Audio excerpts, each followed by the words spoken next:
Bonjour Gérard, Bonjour c'est Paul. un plaisir de t'avoir aujourd'hui à côté de moi. Nous nous connaissons depuis plus de 15 ans. Tu as même préfacé mon livre de management, La vitalité organisationnelle. Donc c'est vraiment un plaisir d'échanger avec toi aujourd'hui. Je vais te présenter très rapidement, c'est un défi parce que tu as une vie très très riche.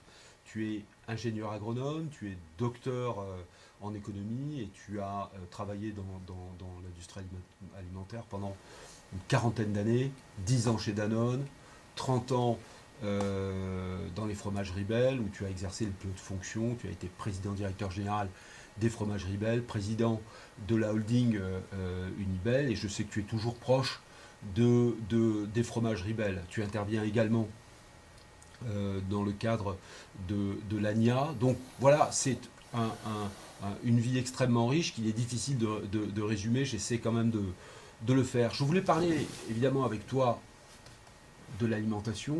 C'est ton sujet, c'est ta passion. Et, euh, et c'est une passion également que je partage.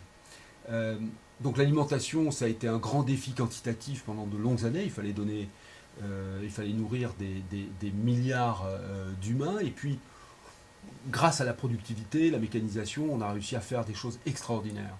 Depuis une dizaine d'années, on s'aperçoit que le sujet de l'alimentation devient entre guillemets plus qualitatif. On relie beaucoup plus l'alimentation et la santé physique et même la santé psychique. Tu as entendu cette fameuse phrase de Steve Jobs à la fin de sa vie, euh, traitez vos aliments comme des médicaments, sinon demain, les médicaments seront vos aliments.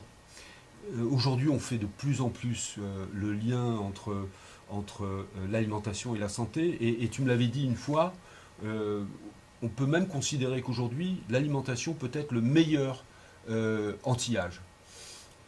Alors maintenant, la question que je te pose, Gérard, c'est aujourd'hui quelles sont ces relations entre alimentation et santé. Comment tu les vois évoluer et quel rôle ces relations vont prendre dans le futur. Alors en fait, la relation entre l'alimentation et la santé aujourd'hui est claire. Il y a eu un certain nombre d'interviews. On a demandé aux Français euh, est-ce que pour vous il y a une relation entre l'alimentation et la santé? 94% disent oui, il y a une relation entre l'alimentation et la santé. Donc c'est parfait, tout va bien. Ensuite, on leur demande est-ce que vous, à titre personnel, vous avez une alimentation équilibrée? 80% répondent oui, j'ai une alimentation équilibrée. Ensuite, on leur demande, mais pour avoir une alimentation équilibrée, il faut bien connaître les repères nutritionnels. Est-ce que vous connaissez les repères nutritionnels comme Nutri-Score, par exemple? Là, c'est 62% qui disent oui. Mais jusqu'à là, bon, ça, c'est logique. Ce qui est grave, c'est que dans la réalité, il n'y a que 12% des gens qui respectent l'équilibre alimentaire. Donc 94% pensent qu'il y a une relation, mais il n'y en a que 12% qui le font.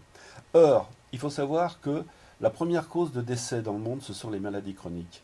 84% des causes de décès dans le monde, dans les pays développés, pardon, sont liées aux maladies chroniques.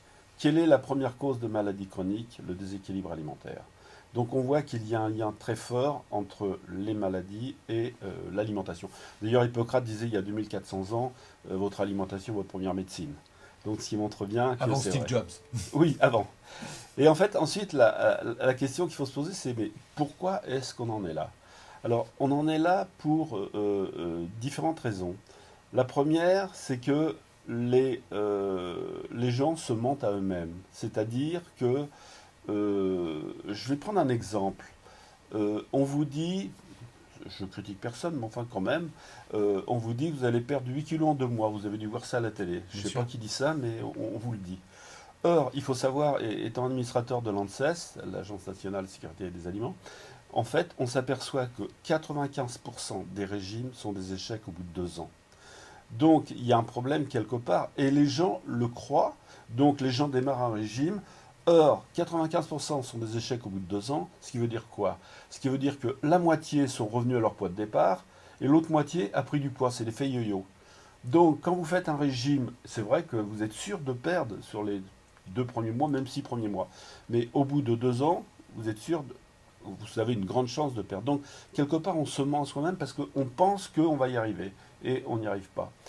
Deuxièmement, il y a beaucoup, je dirais, de mensonges. Alors, ces mensonges peuvent être volontaires ou non volontaires. Je vais prendre un exemple. Concernant l'obésité aux États-Unis. Dans les années 80, aux États-Unis, on disait, bon, il faut baisser l'obésité, donc vous arrêtez la matière grasse. Les Américains se sont mis à baisser leur consommation de matière grasse. Bilan de l'opération, en 40 ans, c'est-à-dire entre 1975 et 2015, le taux d'obésité aux États-Unis a été multiplié par 3. Ils ont baissé la matière grasse, sauf qu'on s'est trompé.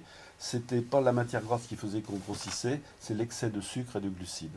Donc on voit qu'avec des contre-vérités comme ça, je dirais, il y a beaucoup de problèmes. Pire, vous avez de plus en plus de vendeurs de porc qui vous donnent les problèmes, ils ne vous donnent pas les solutions. Vous avez les gens qui vous mentent parce qu'ils veulent vous vendre quelque chose, et quand vous voyez dans la presse tel aliment fait ci, tel aliment fait ça, ça fait de la vente.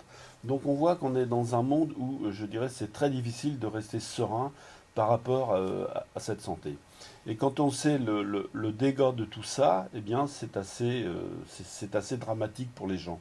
Et donc, il faut savoir que dans les causes de décès, et je reviens sur ce que je disais au départ, dans les causes d'essai, il y a une étude qui a été faite au Canada. Où on a regardé quelles étaient les causes de maladie et donc de décès à terme. La cause qui occupe 50% de cela, c'est le déséquilibre alimentaire.